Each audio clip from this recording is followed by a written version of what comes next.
La campagne de bombardement alliée de la Seconde Guerre mondiale commence dès 1939. Au début, il s'agit seulement de harceler les défenses périphériques ennemies.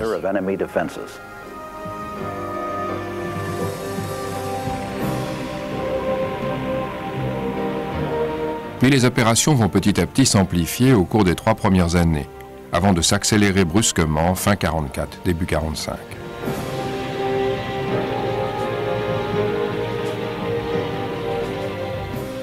À la fin de la guerre, elles atteindront un degré d'horreur que personne n'avait osé imaginer.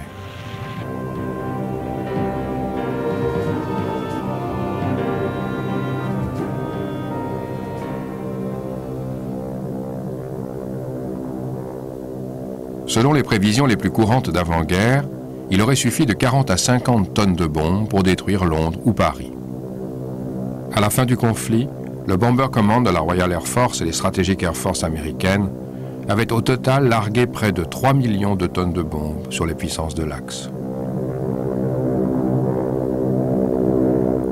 dont 85% après le 1er juin 1944.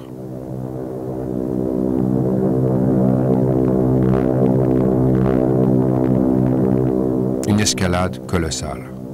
Possible seulement dès lors que les forces aériennes alliées et leur logistique eurent atteint les dimensions requises pour mener une véritable guerre aérienne.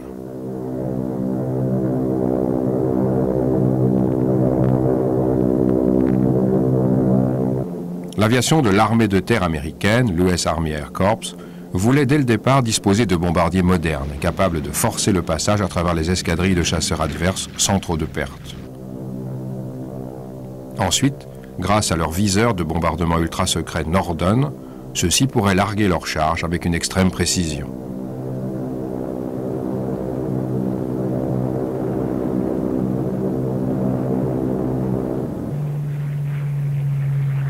De leur côté, les Anglais étaient au départ partisans de bombardements précis, effectués de jour, mais essuyèrent très vite d'énormes pertes. Et la Grande-Bretagne allait alors découvrir qu'elle ne disposait ni de l'équipement adéquat, ni du savoir-faire pour des bombardements de précision nocturnes. Mais le temps d'admettre cet état de fait, les événements militaires avaient évolué et le Bomber Command ne put que poursuivre la stratégie telle qu'elle avait été arrêtée, à savoir des bombardements par zone et de nuit.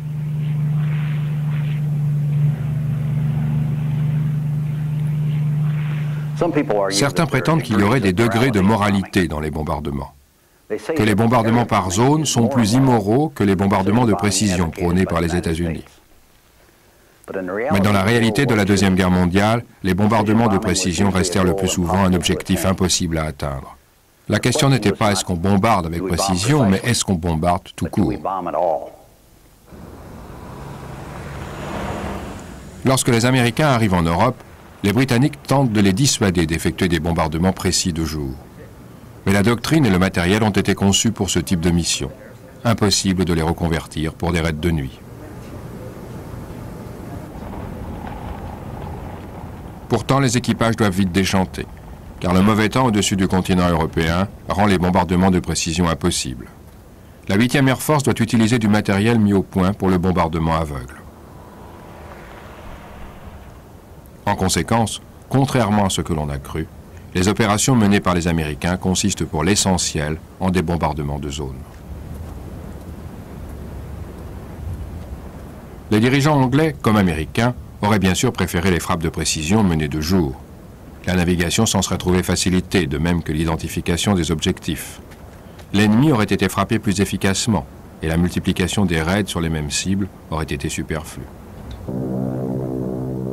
Cependant, même les bombardements dans des bonnes conditions se traduisent par une pluie de bombes sur un couloir large au minimum de 600 mètres. Les engins sont trop souvent largués trop tôt ou trop tard, à 1500 mètres ou plus de l'objectif.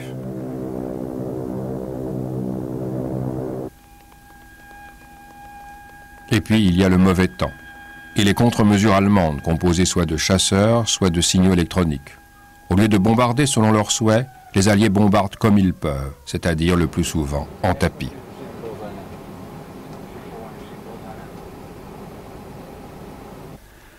Avant la guerre, les chefs politiques des deux camps pensaient que le bombardement de populations civiles pouvait être une stratégie de guerre efficace, mais personne n'imaginait l'immense effort nécessaire pour conduire une telle campagne avec succès.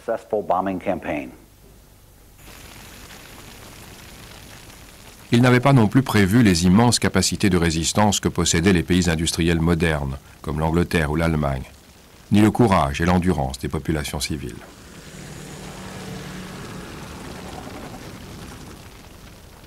Le 8 juin 1940, alors que la bataille d'Angleterre commence à peine, Winston Churchill ne voit qu'une manière pour gagner la guerre. Une attaque dévastatrice, exterminatrice sur la terre nazie. Nous devons arriver à l'écraser par ce moyen-là, en dehors duquel je ne vois pas d'issue, dit-il.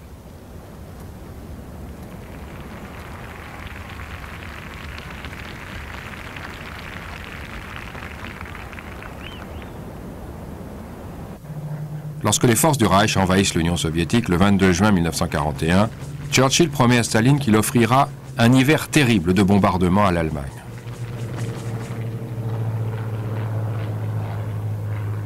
De fait, l'offensive de bombardement de nuit est accentuée. C'est la seule chose que Churchill peut ou est prêt à faire pour aider la Russie grâce à un second front.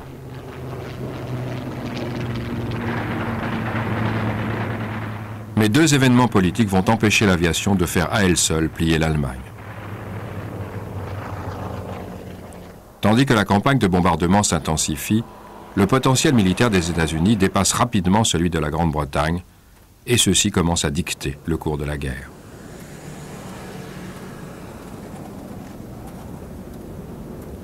Washington veut débarquer sur le continent, contrairement à Londres, qui n'y tient pas tellement. Mais rapidement, les anglo-saxons se rendent compte qu'il faudra de toute façon prendre pied sur le continent pour contenir une future avancée russe à l'Est. C'est un élément souvent oublié dans l'évolution des campagnes de bombardement. Mais un débarquement exige la maîtrise du ciel, et le seul moyen de l'obtenir est de vaincre l'aviation allemande dans le ciel et au sol, ce qu'on ne peut faire qu'en bombardant des objectifs judicieusement sélectionnés.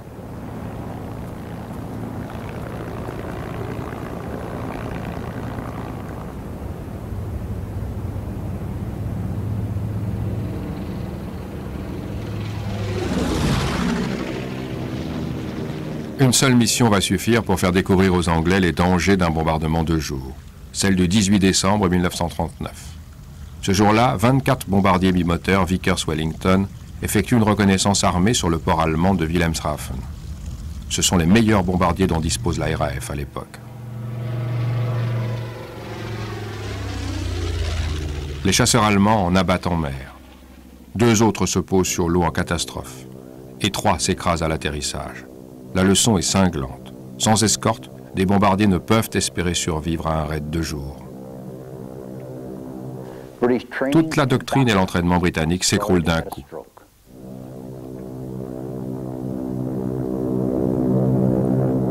Peu de ressources ont été jusque-là consacrées à la navigation et au bombardement de nuit.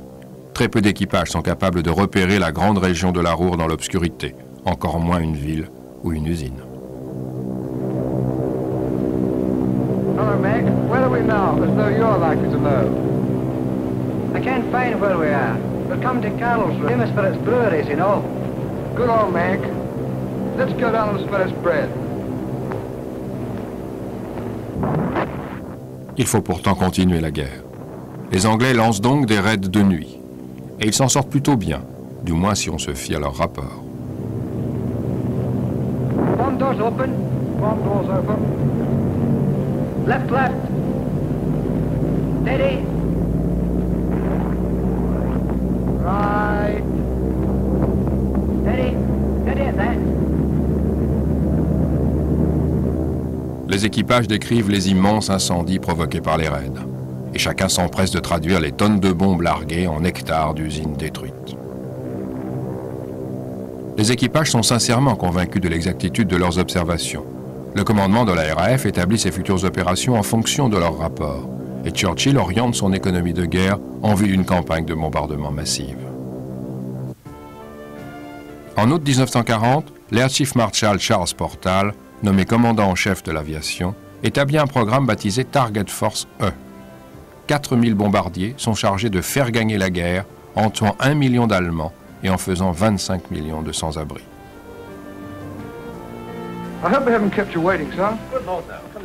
Mais les équipages sont trop optimistes, aussi bien dans leur rapport sur l'extrême précision des frappes que sur la quantité d'avions abattus et les effets ravageurs sur l'action ennemie.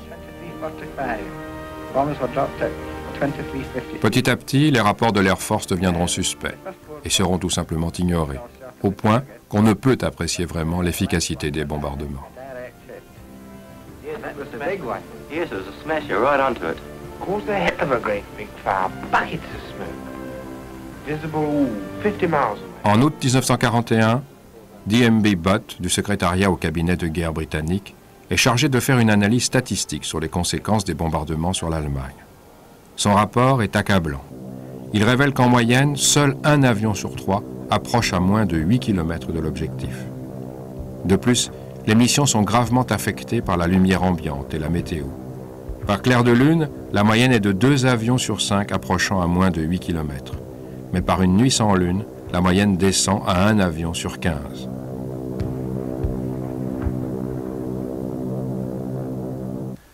La RAF, surtout le Bomber Command, refuse de croire ce rapport. Mais les faits sont irréfutables. L'aviation anglaise n'a pas les moyens de navigation pour atteindre ses objectifs, ni la capacité de larguer les bombes avec précision si elle réussit à trouver la cible. Dans la nuit du 7 novembre 1941, 400 appareils sont envoyés pour attaquer des objectifs depuis la Ruhr en Allemagne jusqu'à Oslo en Norvège. L'opération se solde partout par un désastre. Beaucoup d'avions ne reviennent pas. Très peu réussissent à bombarder. Les dégâts sur des villes comme Berlin sont minimes. De nombreux appareils tombent en panne sèche et doivent se poser en catastrophe. L'Air Marshal Pierce, le patron du Bomber Command, met cet échec sur le compte de la météo et de l'inexpérience des équipages. Mais après 2 années de guerre, c'est une excuse inacceptable et Pierce doit partir. Il est remplacé par l'Air Chief Marshal Arthur Harris. Under the rather childish delusion that they were going to bomb everybody else and nobody was going to bomb them. At Rotterdam, London, Warsaw... Harris est un grand ami de Portal. Et Churchill aussi se prend d'amitié pour lui. Cet homme imposant, rude et direct possède l'instinct du combat qu'il a toujours admiré. There are a lot of people who say that bombing can never win a war. Well, my answer to that is that it has never been tried yet, and we shall see.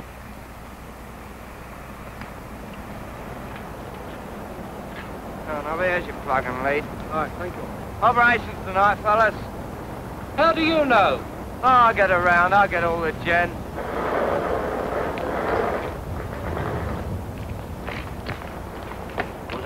Harris découvre un Bomber Command en piteux état. Seuls 378 avions et équipages sont disponibles. Et parmi ceux-ci, seulement 69 bombardiers lourds. Les Anglais ne parviennent pas à fabriquer des bombardiers lourds. Les nouveaux modèles ont des difficultés de mise au point.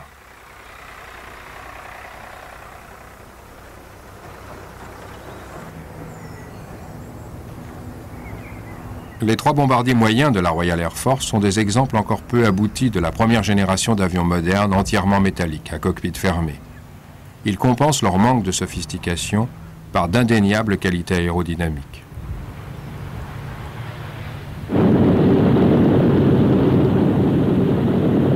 Le Vickers Wellington effectue son premier vol le 15 juin 1936. Ce sera le principal bombardier de la RAF avant la mise en service des gros quadrimoteurs.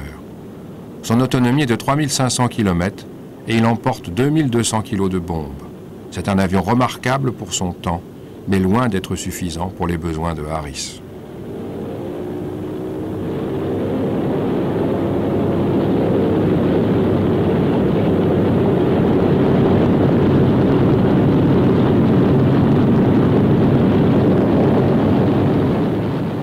Le Wellington est complété par 2 appareils plus petits, le Handley Page Hamden, surnommé la poêle à frire à cause de sa curieuse configuration arrière, et l'Armstrong Whitworth Whitley, gentiment appelé la grange volante à cause de son fuselage au côté anguleux.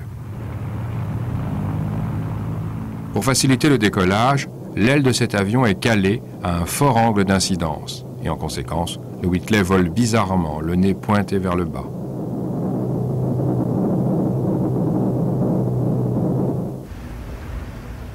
En octobre 1938, le ministère de l'Air britannique lance le programme L, qui doit permettre la production de 3500 bombardiers lourds, d'ici avril 1942.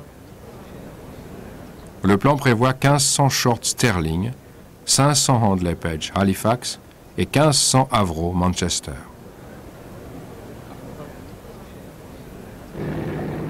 Le Sterling vole pour la première fois le 14 mai 1939.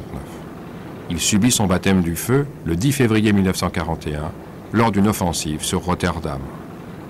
Malgré son apparence, l'appareil est très maniable, mais son plafond opérationnel est limité, ce qui rend les opérations de plus en plus dangereuses à mesure que l'artillerie antiaérienne ennemie s'améliore.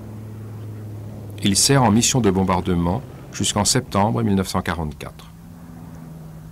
Le Handley Page Halifax est le second bombardier du programme L. Il constituera jusqu'à 40% de la force du Bomber Command au plus fort de la campagne de bombardement.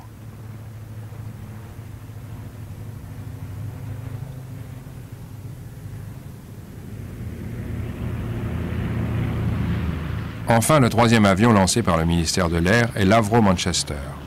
Comme le Halifax, il a été conçu comme bimoteur, mais les propulseurs choisis se sont avérés peu fiables et l'appareil a été modifié pour recevoir 4 Rolls-Royce Merlin. Cette version améliorée prend le nom de Lancaster et deviendra le meilleur bombardier anglais de toute la guerre. C'est un avion élégant, avec une vitesse maximale de 460 km à l'heure. Sa capacité d'emport est sa plus grande qualité. Il peut emmener jusqu'à 7 tonnes de bombes. Un B-17 américain n'en accepte que 2 tonnes. Par la suite, le Lancaster sera modifié pour transporter la bombe de 11 tonnes baptisée Grand Chelem, la plus lourde de toute la guerre. La production en série du Lancaster est lancée d'urgence avant même son premier vol. Arthur Harris dispose enfin de l'appareil dont il a besoin pour le Bomber Command. Et il en commande des quantités. Au total, on en construira près de 7500 exemplaires.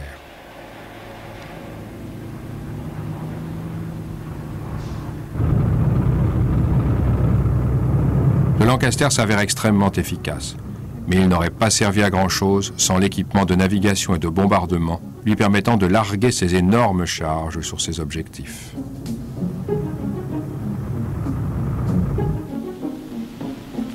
I want to impress upon you that this equipment is most secret and completely new. Le laboratoire de recherche sur les télécommunications ont mis au point de nouvelles techniques pour l'assistance à la navigation et à la visée. L'un des appareillages a pour nom G pour grille, en référence aux cartes à grille utilisées sur le système. C'est un développement d'un équipement pour l'atterrissage aux instruments. Il permet au navigateur de déterminer sa position facilement et avec précision, sans qu'aucun signal ne soit transmis par l'avion qui risquerait de révéler sa position à l'ennemi. Le système comporte 3 émetteurs au sol, assez éloignés les uns des autres et qui produisent simultanément des impulsions. Une amélioration considérable par rapport au système de navigation traditionnel. Mais la courbure de la Terre limite sa portée à environ 900 km et les Allemands découvrent vite comment brouiller les signaux. The aircraft flies out onto this track and is controlled along it by means of dots and dashes, rather like this. Autre moyen de liaison sol-air, le système hautbois pour le bombardement en aveugle. 2 stations au sol calculent la distance et le cap d'un avion. Elles guident le pilote par des notes musicales qui s'apparentent au son du hautbois. Le système est utilisé avec succès pour la première fois en février 1943. This rotating aerial is part of a new radar system called H2S. Quant au H2S, c'est un radar embarqué d'interception. Installé à bord d'un avion, il donne un aperçu grossier du terrain survolé. Lorsque les changements sont suffisamment distincts, comme la délimitation côtière par exemple, l'image est facile à interpréter. Certains navigateurs sont plus doués que d'autres à traduire les signaux subtils du H2S. Ce sont des types plutôt spéciaux, un peu comme aujourd'hui les obsédés de l'ordinateur. The dark V is the estuary at Bremerhaven. The brighter area surrounding it is the land, and the brightest bit of all at the bottom is the town itself. Après la bataille d'Angleterre, la RAF continue à renforcer ses escadrons de chasse pour la défense du pays. Mais à l'époque, la plus grosse partie de la chasse allemande s'est redéployée sur le front russe. Et la RAF se retrouve dans une position paradoxale. Elle dispose d'une puissante force aérienne qui n'est pas utilisée. On organise donc des missions pour forcer la Luftwaffe à se battre. Certains raids, surnommés rhubarbe, n'impliquent que des chasseurs. D'autres, les Circus, sont des missions combinées de bombardiers et de chasseurs. Puis, durant l'été 1941, rhubarbe et Circus fusionnent pour ce que les Britanniques vont appeler une offensive non-stop. Mais les Allemands peuvent à leur guise accepter ou refuser le combat. Leur radar et leurs services de renseignement radio les avertissent largement à l'avance des raids de la RAF, ce qui leur laisse le temps de rassembler les forces nécessaires pour les contrer. Les nouveaux chasseurs Messerschmitt Bf-109 font jeu égal avec les Spitfires.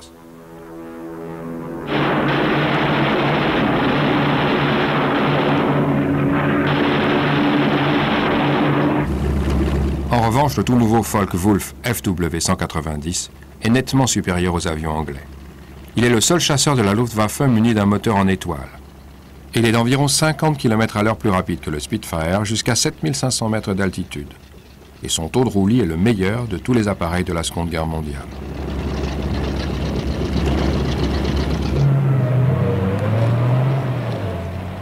Les Anglais ont un besoin urgent d'avions de chasse au Moyen-Orient et en Asie du Sud-Est. Les pilotes expérimentés quittent donc la défense du territoire pour les opérations lointaines. Il ne reste plus que des bleus pour affronter les vieux briscards de la Luftwaffe.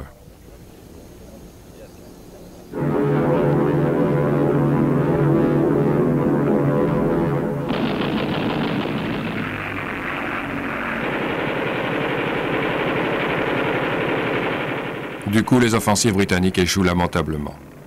Durant l'année 1943, les pilotes allemands remportent 4 fois plus de victoires que les Anglais.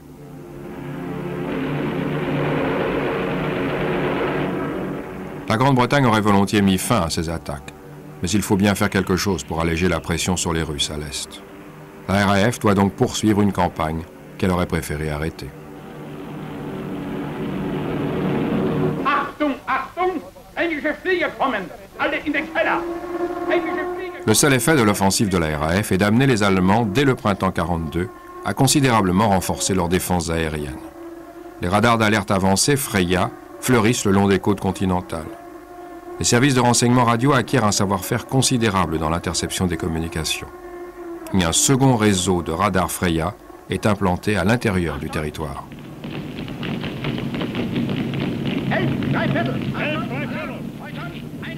Mais les Allemands ont négligé les opérations aériennes de nuit. Pour la défense nocturne, ils n'ont que la Flak, la DCA.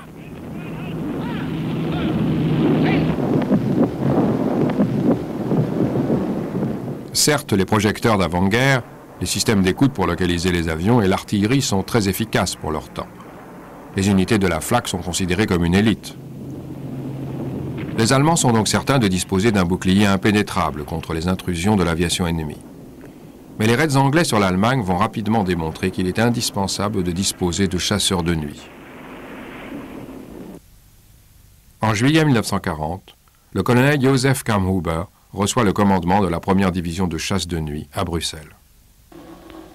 Ces chasseurs et ces projecteurs sont reliés par radar à un centre de contrôle au sol. Les avions peuvent ainsi être dirigés directement vers les bombardiers adverses qui sont éclairés par les projecteurs.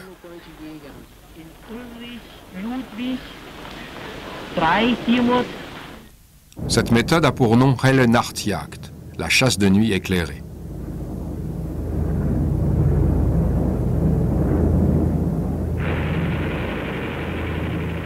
Elle fait le meilleur usage du matériel disponible pour affronter le potentiel offensif anglais.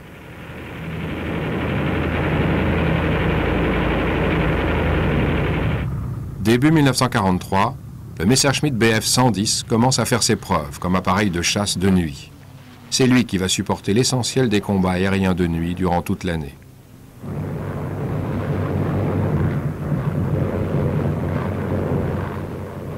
À l'été 1943, l'organisation est devenue redoutablement efficace. La Flak et les projecteurs guidés par radar sont redoutés des équipages de bombardiers.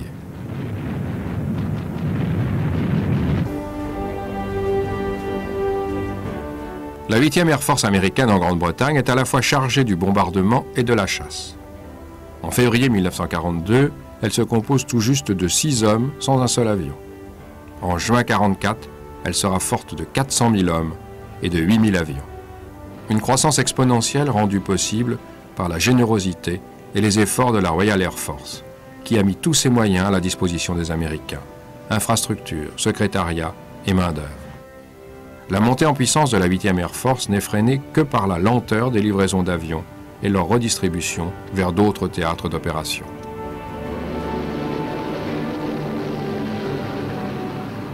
Cette force, le général Ira Eaker va essayer de l'exploiter au maximum. Dès que la météo rend les bombardements de précision de jour possibles, il lance ses avions contre des objectifs qui se trouvent la plupart du temps dans les pays occupés par le Reich.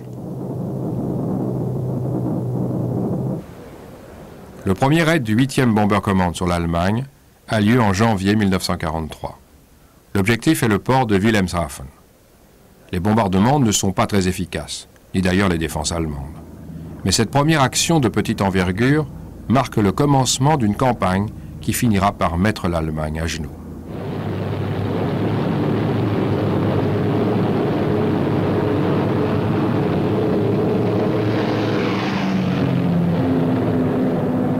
Pendant les 30 mois qui vont suivre, la 8e Air Force va affronter les meilleurs éléments de la Flak et de la chasse allemande.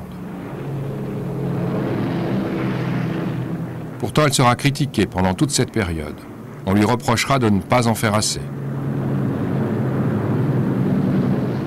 Les généraux du haut commandement ne se rendent pas compte combien les difficultés sont énormes. Il faut entraîner les équipages pour le bombardement, le vol en formation et le service des canons de défense.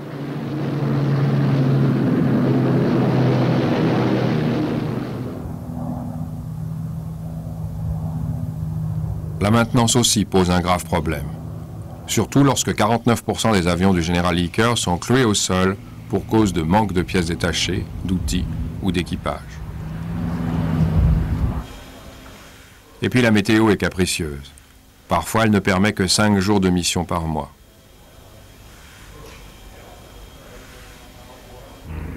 Le temps qu'il fait devient ainsi un facteur de plus en plus important à mesure qu'augmente le nombre d'avions envoyés. En 1944, jusqu'à 2000 avions décollent et grimpent à travers la couche nuageuse au-dessus de l'Angleterre, avec des procédures anti-collision rudimentaires. Les accidents en vol sont nombreux.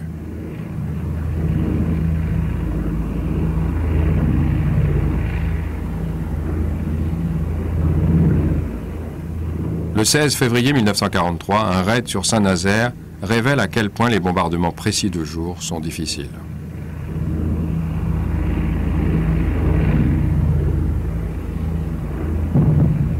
« 65 bombardiers attaquent les abris de sous-marins. 6 sont abattus et 2 entrent en collision.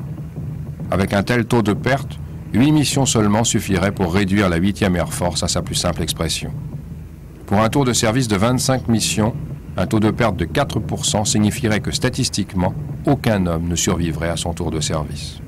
Et même si le taux tombe à 2%, les équipages n'auront que 50% de chances de survie.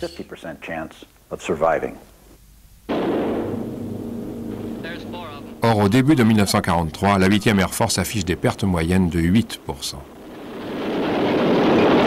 Two fighters, 6 o'clock up, coming in, Diver 19. B-17 in trouble, out 2 o'clock, watching. An engine on fire. Ce qui veut dire que normalement, personne n'a de chance de revenir vivant de sa 13e mission. There's 2 more diving through the 94th. 3 planes, 9 o'clock, coming around. Keep your eye on them, boys. Coming around to 10. Watch them, so keep your eyes open. Yeah. They're breaking at 11, breaking at 11. I got him. Coming around underneath at 10 o'clock. La situation exige un nouveau commandement et de nouvelles tactiques. Et c'est ce qui va se passer. 17, Chuck, 3 o'clock. Motor smoke. Le colonel Curtis LeMay n'a que 35 ans, mais c'est un chef charismatique. Avec ses manières taciturnes, il est capable de prendre des décisions difficiles, ce qui lui vaut le surnom de Iron Ass, cul d'acier. Il commande le 305e groupe de bombardement. LeMay exige un entraînement intensif. Il y participe personnellement, installé dans la tourelle dorsale d'un B-17 et donnant lui-même les instructions à ses commandants de bord.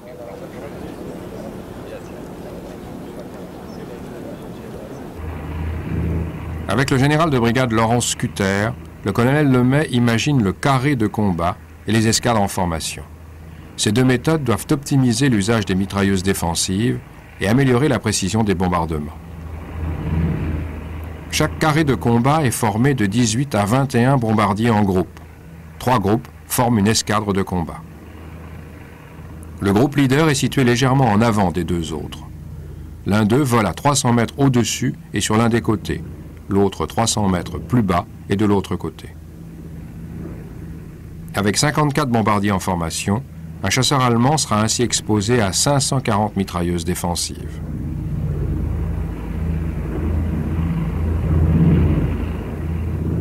Le Mai sélectionne les meilleurs officiers bombardiers et navigateurs pour constituer les équipages hautement entraînés qui conduisent la mission.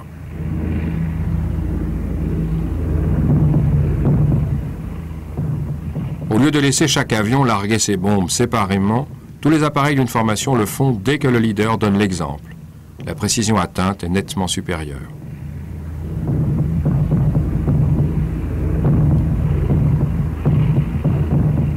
Le Mai exige que la dernière minute de vol avant le largage se fasse en vol horizontal, en gardant le même cap, ce qui offre aux artilleurs allemands des cibles faciles. Par contre, les bombardiers peuvent stabiliser leur viseur, en sorte que les objectifs sont atteints plus souvent et avec plus de précision que par le passé.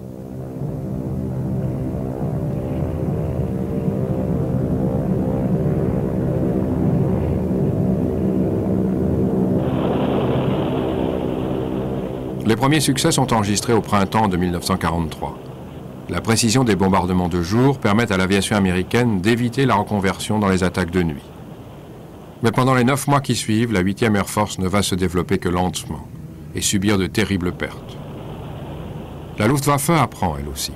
Sa puissance et l'expérience de ses pilotes s'accroissent au point de tenir la 8e Air Force en échec au-dessus de l'Allemagne.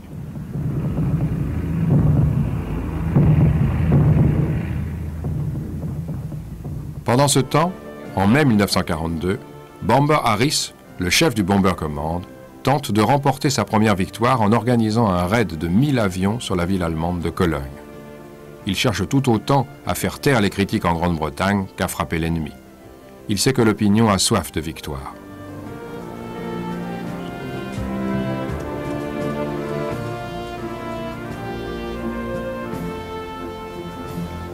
Harris a déjà lourdement frappé les villes allemandes de Lübeck et de Rostock en mars et avril. La propagande de Goebbels appelle à des représailles sur les berceaux historiques anglais.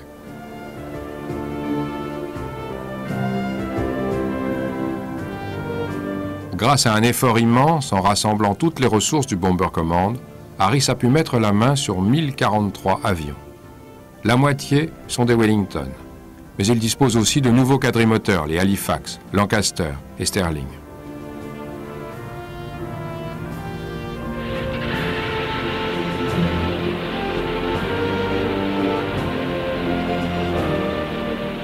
Par contre, 35% des appareils sont pilotés par des instructeurs et des stagiaires des unités opérationnelles d'entraînement.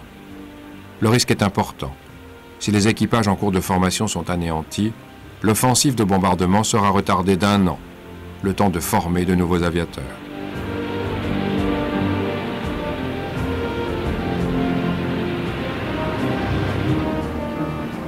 La nuit du 30 mai 1942, la météo est excellente du début à la fin de la mission.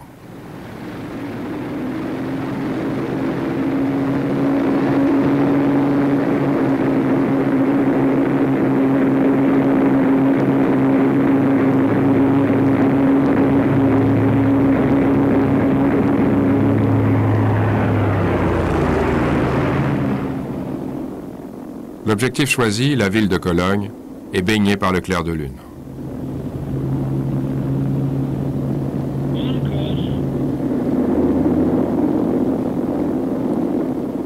Harris utilise la tactique de la saturation. En moins d'1 heure et demie, 898 avions larguent plus de 1500 tonnes de bombes sur la vieille ville du Rhin. De gigantesques incendies sont déclenchés qui dureront jusqu'au lendemain. Plus de 300 hectares urbains sont détruits.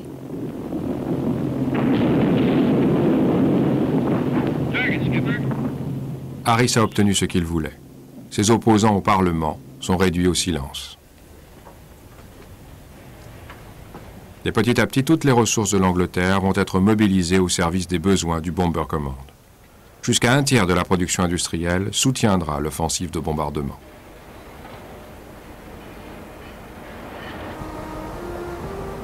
Et lorsque de sérieux doutes seront à nouveau émis sur l'efficacité et la moralité des bombardements de masse, il sera trop tard. Après Cologne, plus de retour en arrière possible.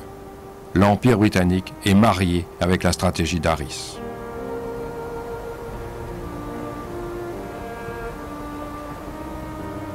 La réaction allemande est totalement inefficace. Hermann Göring refuse de croire les rapports. S'ils sont exacts, toute son organisation défensive a échoué. Cela signifie aussi que la RAF dispose désormais d'une puissance hors de portée de la Luftwaffe. Göring explique à Hitler que seulement 70 avions anglais sont intervenus et que 40 ont été abattus. Mais Hitler découvre rapidement la vérité et la disgrâce du Reichsmarschall est consommée.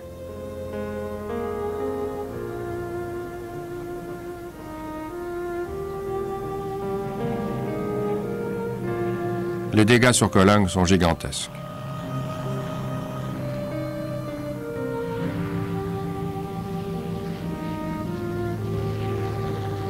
De nombreuses missions de reconnaissance photo sont menées pour savoir quelles leçons tirer de ce raid.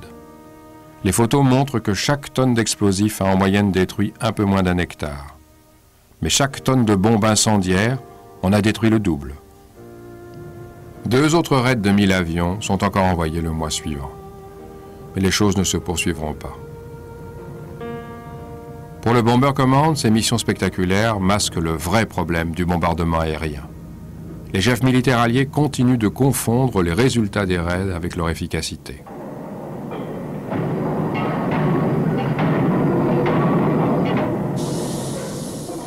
Le résultat de tous ces raids se mesure en destruction et en dégâts divers. Mais en fait, ces premiers bombardements, depuis le début du conflit jusqu'au milieu de 1943, n'affectent que très peu la production industrielle et encore moins le moral des Allemands. Dans beaucoup de centres urbains touchés par les bombes, la production de matériel de guerre est rétablie en quelques jours. Dans certains cas même, le ressentiment patriotique provoque une augmentation des niveaux de production. Et puis, grisés par cette surestimation des résultats, les Anglais en oublient de répéter les frappes. Et les bombardiers sont envoyés sur d'autres objectifs. Et comme l'efficacité de la chasse de nuit allemande s'améliore, les missions britanniques sont de plus en plus coûteuses. Mais pendant que l'Air Chief Marshal Harris, satisfait des dégâts infligés aux villes allemandes, planifie une offensive sur Berlin, la chasse de nuit allemande se prépare à remporter une victoire au printemps 1944.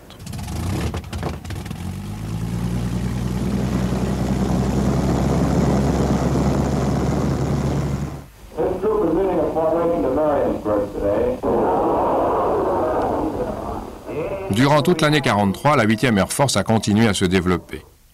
Mais les opérations sont devenues de plus en plus coûteuses à mesure que les avions américains s'enfonçaient au-dessus du territoire allemand sans chasseurs d'escorte à long rayon d'action. B-17 out of control at 3 o'clock.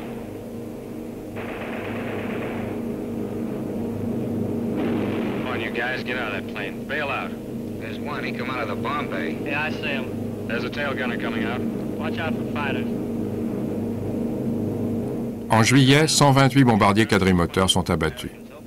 Disparaissent avec eux 1280 aviateurs. Les Allemands ne perdent que 40 chasseurs.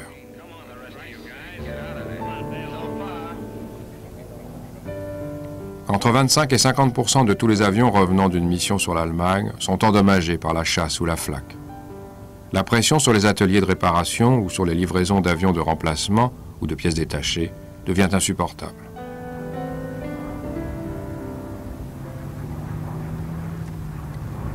Pendant que la 8e Air Force affronte les chasseurs allemands le jour, les bombardiers de la RAF doivent combattre de la même façon la nuit. Durant 10 longs mois de 1943, le Bomber Command attaque le cœur industriel de la Ruhr.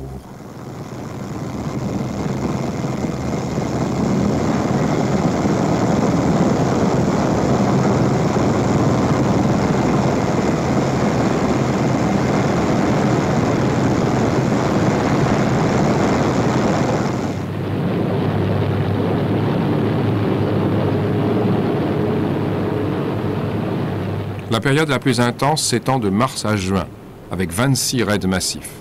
Parmi ceux-ci, les célèbres missions Dam Buster pour briser les barrages hydrauliques.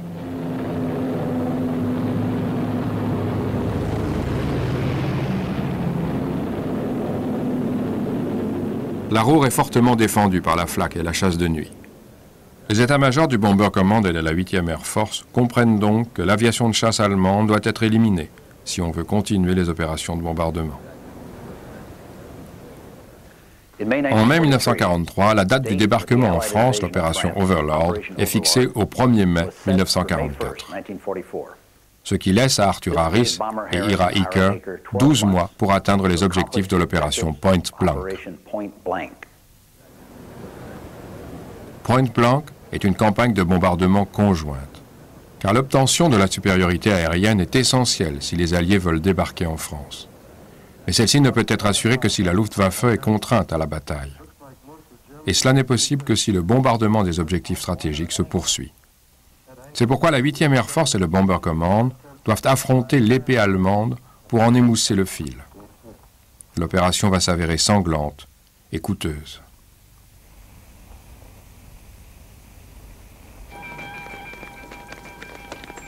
À la fin du printemps 1943, la Luftwaffe accroît sa puissance. La quantité de chasseurs affectés à la défense du Reich devient plus importante. Mais cela ne va pas sans conséquence. Le renforcement de l'aviation défensive en Allemagne affaiblit les opérations aériennes sur le front Est contre la Russie. La défense du Vaterland contre les bombardiers alliés va ainsi coûter à l'Allemagne la supériorité aérienne dans le ciel russe. Et la priorité à la fabrication d'avions de chasse signifie l'élimination à court terme des bombardiers de la Luftwaffe.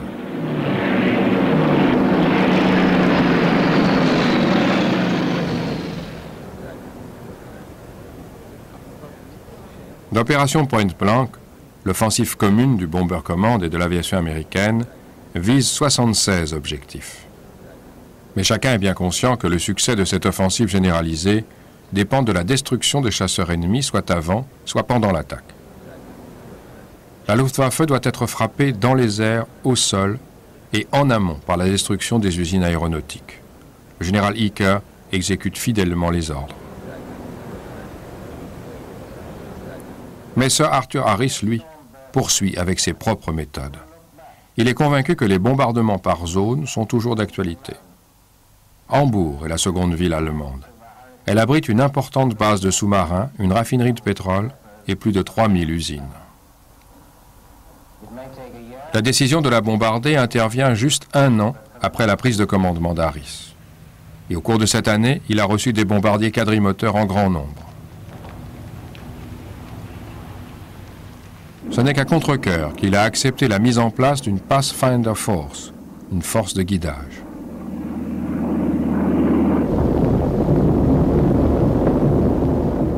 Deux avions guidés par le système de navigation G larguent des fusées éclairantes des deux côtés de l'objectif. Ensuite, d'autres appareils dénommés les illuminateurs délimitent les lieux avec des fusées rouges. Enfin, les bombardiers marqueurs larguent des bombes incendiaires pour déclencher des incendies dans la zone à frapper.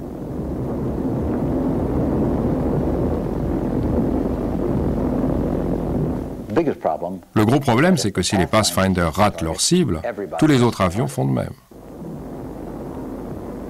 De plus, les vagues qui se succèdent ont tendance à larguer plus tôt afin d'éviter la flaque, de sorte que peu à peu, le centre du bombardement recule, parfois en dehors de la zone à frapper.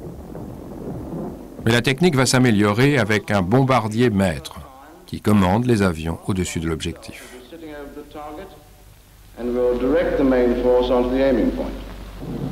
Foretop to all crews, foretop to all crews. Begin bombing on the red markers. They are accurate, they are accurate. Bomb on the red markers. Harris veut, en quelques jours, larguer 10 000 tonnes de bombes sur Hambourg. Et il dispose d'une nouvelle arme, le système Window, le plus simple de tous les moyens de contre-mesure électronique. Des petits morceaux de papier métallisé ou des rubans métalliques qui apparaissent comme des cibles sur les écrans radars ennemis. Ils saturent les écrans et masquent les vrais objectifs, les bombardiers.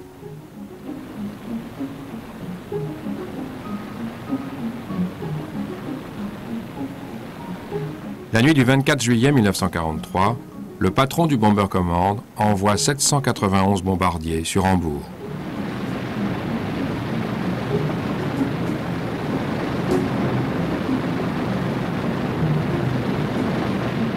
Les premiers Windows sont largués par des avions Pathfinder à l'approche des radars allemands.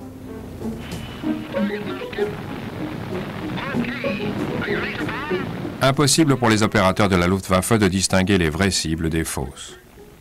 Les chasseurs allemands ne peuvent être dirigés efficacement. Et les bombes explosives et incendiaires pleuvent sur la ville. Durant la seule nuit du 27 juillet, le Bomber Command réussit à faire passer 729 bombardiers au-dessus de Hambourg en 45 minutes, qui larguent 1200 tonnes de bombes incendiaires. Beaucoup d'incendies couvaient toujours du raid précédent. Les bombes incendiaires combinées avec la météo créent un nouveau phénomène, les orages de feu.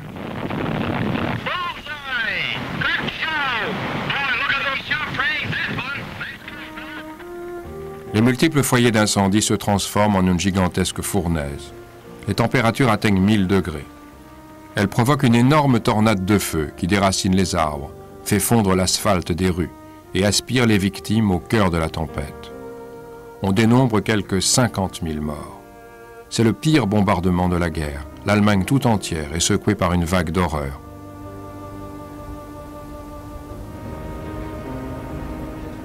Albert Speer, le ministre de l'armement de Hitler, estime que des raids similaires sur 6 grandes villes allemandes mettraient fin à la guerre. Mais Hitler n'est nullement ému par les souffrances de la population civile. Il est persuadé que le peuple allemand continuera la guerre coûte que coûte. Et il ordonne à Speer de régler les problèmes de production, ce qui est fait. Et la population de Hambourg se remet au travail. Son moral tient toujours quand le Bomber Command frappe à nouveau 2 jours plus tard, le 29 juillet.